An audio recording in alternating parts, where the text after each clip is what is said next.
আসসালামু আলাইকুম। কেমন আছেন সবাই? আশা করি সবাই অনেক বেশি ভালো আছেন এবং আল্লাহর অশেষ মেহেরবানিতে সবার ঈদ অনেক আনন্দে কেটেছে। এই যে ভিডিওটা দেখতে পাচ্ছেন, এটা ঈদের দিনে করা। যাচ্ছি বাবার বাড়ি। 5 বছরে অন্ততপক্ষে সকালে না গেলেও বিকেলে বাবার বাড়ি যাওয়ার চেষ্টা করি। বাবা, মা, ভাই বোনের সাথে ঈদটা একটু ভাগাভাগি করে নেওয়ার জন্য। বাবা নেই, মা আছে। তারপরেও কেমন জানি বুকটা ফাঁকা ফাঁকা লাগে বাবার জন্য। যাচ্ছি বাবার বাড়ি। যখন শুনতো আমি আসবো, তখন ঠিক বাচ্চার মতো রাস্তায় দাঁড়িয়ে থাকতো, কখন আমি যাব, কখন আমার সাথে দেখা হবে। সবার মাঝেও মিস করছি বাবাকে। প্রায় 3 বছর হয়ে গেছে আমার বাবা মারা গেছে, কিন্তু তারপরেও বাবাকে আসলে কখনোই ভোলা যায় না। এই ফাঁকা জায়গা আসলে কখনো কোনো দিনও ভরাট হবে না। এই যে জায়গাটা দেখতে পাচ্ছেন, ঠিক এই রাস্তাটার মধ্যে আমার বাবা একটা বাচ্চার মতো দাঁড়িয়ে থাকতো আমার জন্য।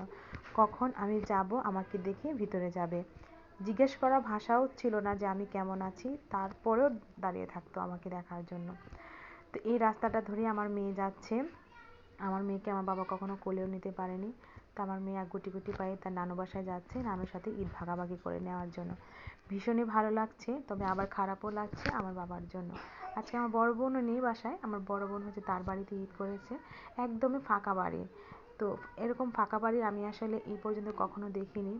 তো এই যে দেখেন, স্নেহা কিন্তু নানু বাড়ি চলে এসেছে আর আম্মা কিন্তু উঠান ঝাড়ু দিচ্ছে।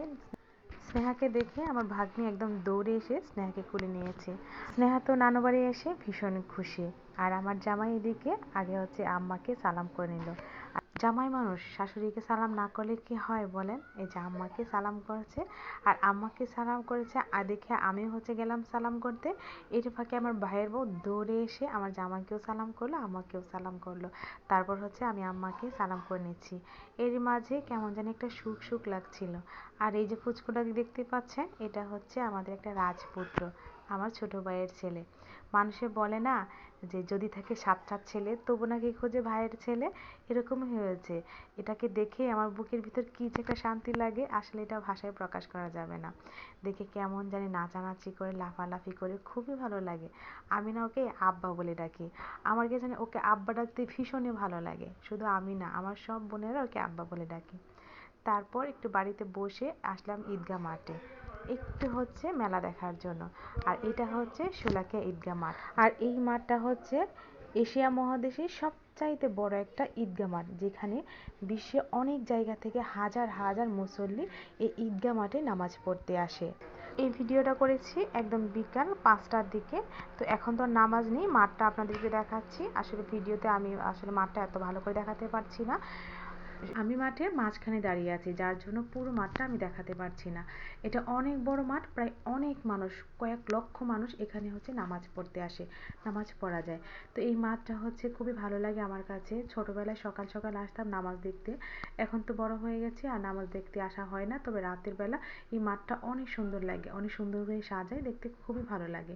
তো মাঠটার পরে আরেকটা ছোট মাঠ আছে, সেখানে অনেক ধরনের এই জিনিসপত্র নিয়ে মেলা বসে। এই যে দেখেন বাচ্চাদের খেলনা, তো আমার মেয়ে বায়না ধরেছে এগুলো কিনবে।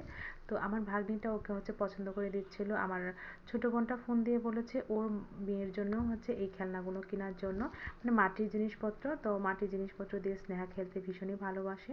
তো আর এইদিকে দেখেন আবারও অনেক জিনিসপত্র নিয়ে মেলা বসেছে। তো মেলায় এসে আমার বান্ধবী, তারপর আমার ভাইয়ের বউ, অনেকের সাথে দেখা হয়েছে। খুবই ভালো লাগে একজন আরেকজনের সাথে দেখা হয়। তো এটাই ঈদ আনন্দ। আশেপাশে সবাই অন্ততপক্ষে একবার হলেও সকালে না আসলে বিকেলবেলা এই মাঠে বাচ্চাদের নিয়ে আসে, ভীষণই ভালো লাগে। তো ভিডিওটা আপনাদের কাছে ভালো লাগলে প্লিজ একটা লাইক শেয়ার কমেন্ট করতে ভুলবেন না। আর আপনাদের ঈদ কেমন কাটলো তাও জানাবেন। সবাই ভালো থাকবেন। আল্লাহ হাফেজ।